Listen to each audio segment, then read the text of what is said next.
محمد کی غلامی دین حق کی شرط اول ہے۔ محمد کی غلامی دین حق کی شرط اول ہے، کسی میں ہو اگر خامی تو سب کچھ نامکمل ہے۔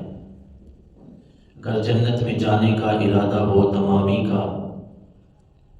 اگر جنت میں جانے کا ارادہ ہو تمام ہی کا، گلے میں توق پا ڈالو محمد کی غلامی کا، صلی اللہ تعالیٰ علیہ وسلم۔ حمد و ثنا رب العالمین کی ذات بابرکات کے لیے، درود و سلام تاجدار کائنات صلی اللہ علیہ وسلم کی ذات بابرکات کے لیے۔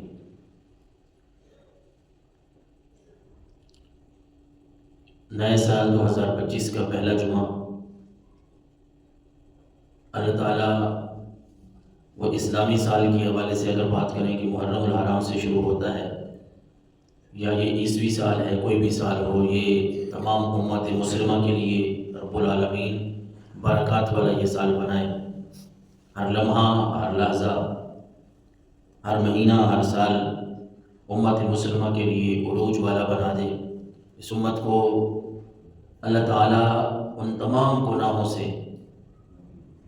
جن کی تشریح اللہ کے نبی صلی اللہ علیہ وسلم نے فرمائی یا قرآن نے فرمائی، ان تمام گناہوں سے بچنے کی توفیق نصیب فرمائے۔ انہی گناہوں میں سے جو ہمارے معاشرے میں عام ہیں، ہوتے جا رہے ہیں، حالانکہ وہ کبیرہ گناہ ہیں، بہت سارے، خیر ہم تو جس زمانے سے گزر رہے ہیں، اس کے بعد جو آنے والا وقت ہوگا پتہ نہیں اس میں کیا ہوگا، کیونکہ رسول اللہ صلی اللہ علیہ وسلم کا فرمان ذیشان کا خلاصہ ہے کہ بہترین، سب سے جو بہترین زمانہ ہے وہ میرا زمانہ ہے۔ پھر اس کے بعد جو قریب قریب کا زمانہ ہے، یعنی جس وقت میں ہم جا رہے ہیں،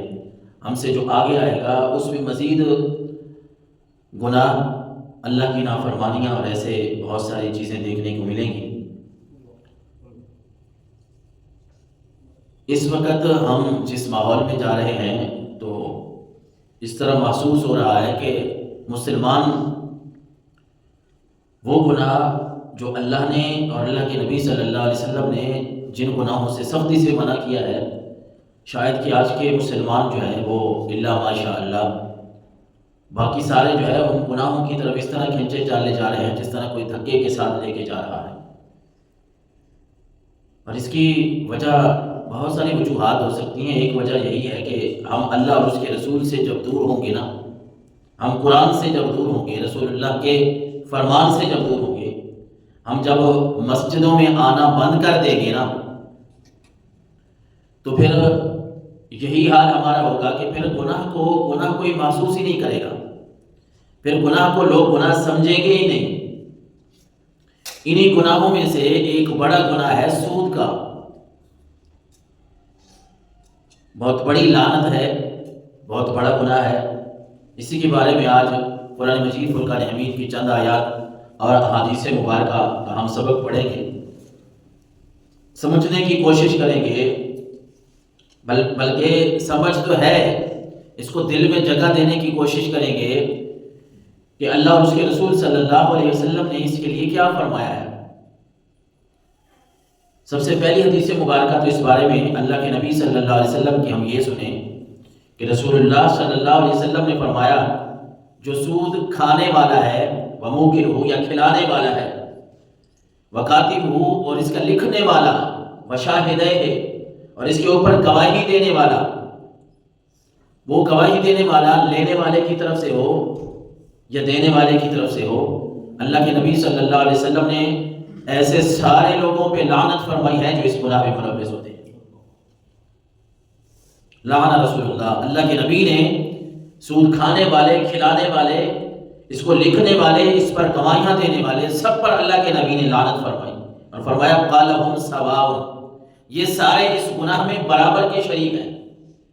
وہ یہ نہ سمجھے کہ نہیں یار وہ لینے والا فلاں تھا، دینے والا فلاں تھا، کیا ہو گیا، میں نے تو صرف وہ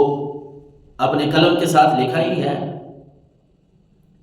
وہ یہ نہ سمجھے کہ نہیں یار وہ ان کا معاملہ ہے، جس طرح ہم کہہ بھی دیتے ہیں یار وہ ان کے معاملات ہیں، ذاتی معاملات ہیں، ہم کیا کر سکتے ہیں، بس میں تو ایک ضامن کے طور پر، گواہی دینے والے کے طور پہ ساتھ تھا۔ یہ ایسی نحوست ہے، ایسا بڑا گناہ ہے کہ اللہ کے نبی صلی اللہ علیہ وسلم نے فرمایا جو بھی اس میں ملوث ہوگا نا کسی بھی طریقے پہ، وہ لینے والا ہو، دینے والا ہو، لکھنے والا ہو، گواہی دینے والا ہو، رب کے نبی نے ایک تو لعنت فرمائی اور فرمایا سارے کے سارے یہ گناہ میں برابر کے شریک ہیں۔ جتنا گناہ دینے والے کو ملے گا اتنا ہی لینے والے کو، جتنا دینے لینے والے کو گناہ مل رہا ہے اتنا ہی لکھنے اور گواہی دینے والوں کو مل رہا ہے۔ حضرت ابو ہریرہ رضی اللہ